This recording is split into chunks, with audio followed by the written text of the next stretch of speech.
বন্ধুরা আজকে আমি খেসারির শাক নিয়ে এসেছি, বা অনেকে খেসারির শাক বলে, অনেকে কলয়ের শাক বলে।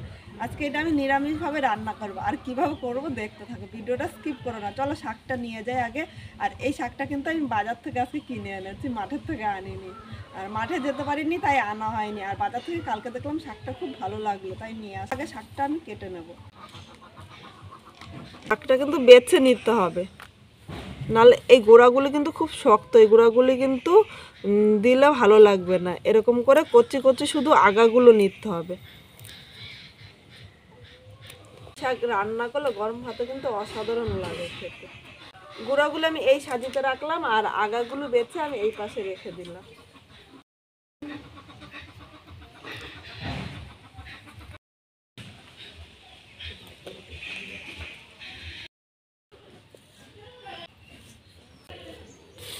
বন্ধুরা এখানে দেখো সব শাকগুলো বাছা হয়ে গিয়েছে, আর শাকের থেকে দেখো হাফ কিন্তু ফেলানো গিয়েছে। এটা কিন্তু আমি গরুর দিয়ে দেবো। এবার শাকটা আমি কুচি কুচি করে কেটে নেবো। আগে আমি কুলোটা ভালো করে ঝেড়ে নিলাম। এবার আমি শাকটা কুচি কুচি করে কেটে নিচ্ছি। দেখো এরকম যত কুচি কুচি করে কাটতে পারবো তত কিন্তু ভালো লাগবে।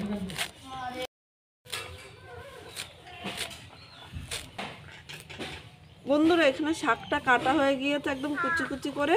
এবার শাকটা আমি এই ঝুড়ির মধ্যে নিয়ে নিলাম। দেখো শাকটা কিন্তু অনেকটা ছিল, আর কাটার পরে কইটুকু হয়ে গিয়েছে।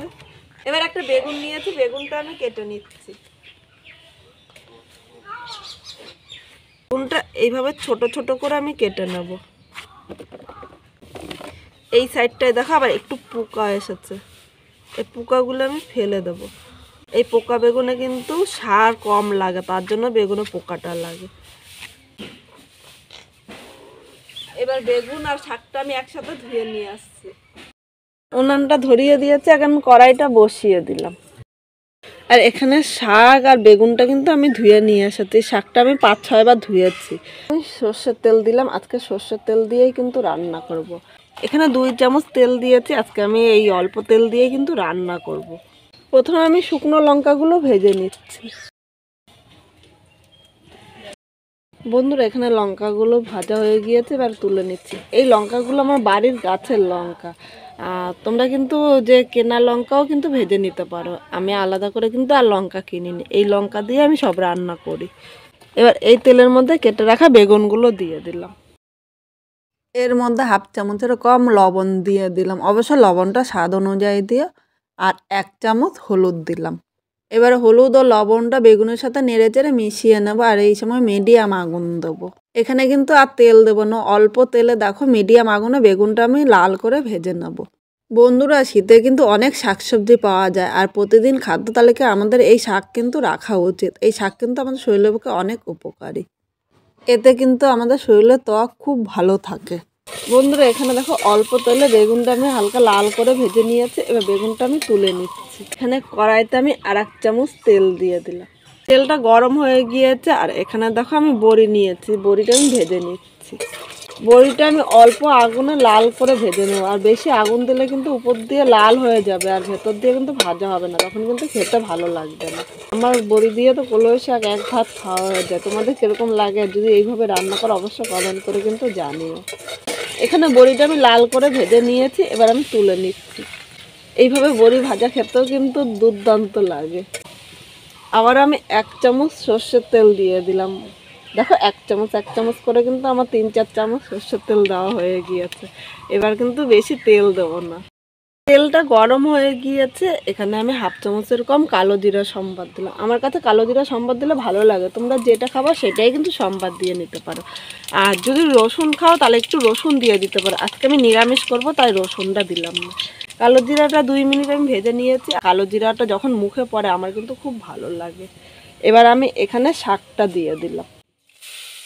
এবার স্বাদ অনুযায়ী লবণ দিলাম, আর 4টে কাঁচা লঙ্কা চেরা দিয়েছি। তোমরা ঝাল যেরকম খাবে সেই হিসাবেই কিন্তু লঙ্কাটা নিয়ে নেবে।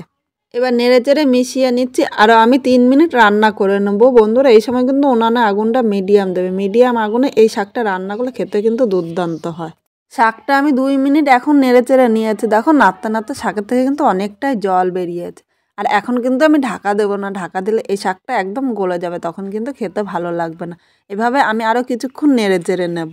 শাকটা নেড়ে চেড়ে নিয়েছে, দেখো এর মধ্যে কিন্তু আর জল নেই, গা থেকে জলটা কিন্তু টেনে নিয়েছে।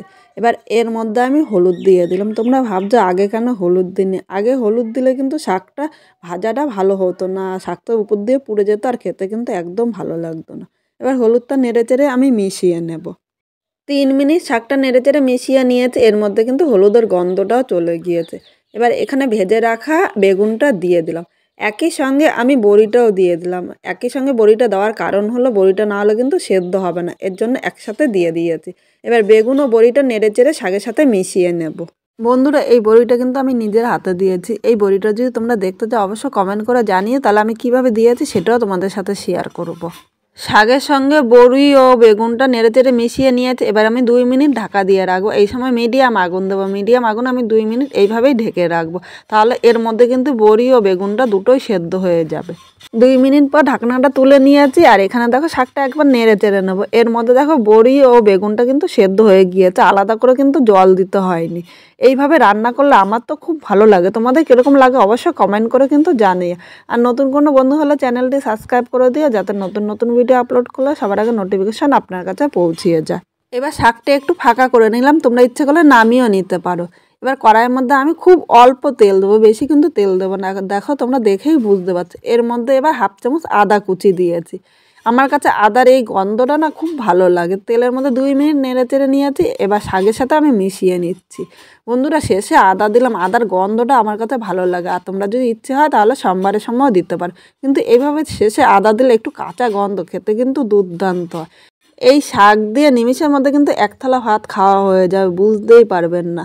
এই শাক দিয়ে ভাতটা কিন্তু অসাধারণ লাগে। শাকটা আমি নেড়েচেড়ে মিশিয়ে আর 2 মিনিট রান্না করব। আর আমার মতো যদি তোমরাও রান্না করো তাহলে খেয়ে কীরকম লাগলো কমেন্ট করে কিন্তু জানাতে ভুলো না। তোমরা যদি আমার কাছে নতুন কোনো রান্না দেখতে চাও অবশ্যই একটা কমেন্ট করে জানিয়ে আমি তোমাদের নাম দিয়ে সেই রান্নাটা অবশ্যই শেয়ার করব। আর আমার এই রেসিপিটা কীরকম লাগলো কমেন্ট করে জানিয়ে, নতুন কোনো বন্ধু থাকলে চ্যানেলটি সাবস্ক্রাইব করে দিও, যাতে নতুন নতুন ভিডিও আপলোড করলে সবার আগে নোটিফিকেশান আপনার কাছে পৌঁছিয়ে যায়। বন্ধুরা দেখো এখানে শাকটা হয়ে গিয়েছে, এবার আমি শাকটা একটা পাত্রের মধ্যে নামিয়ে নিলাম। উপর দিয়ে আমি কিছু শুকনো লঙ্কা দিয়ে দিলাম। দেখো কে কে শুকনো লঙ্কা দিয়ে শাক পছন্দ করো তোমরা কিন্তু জানিও, আমাকে জানাতে কিন্তু ভুলো না একদম।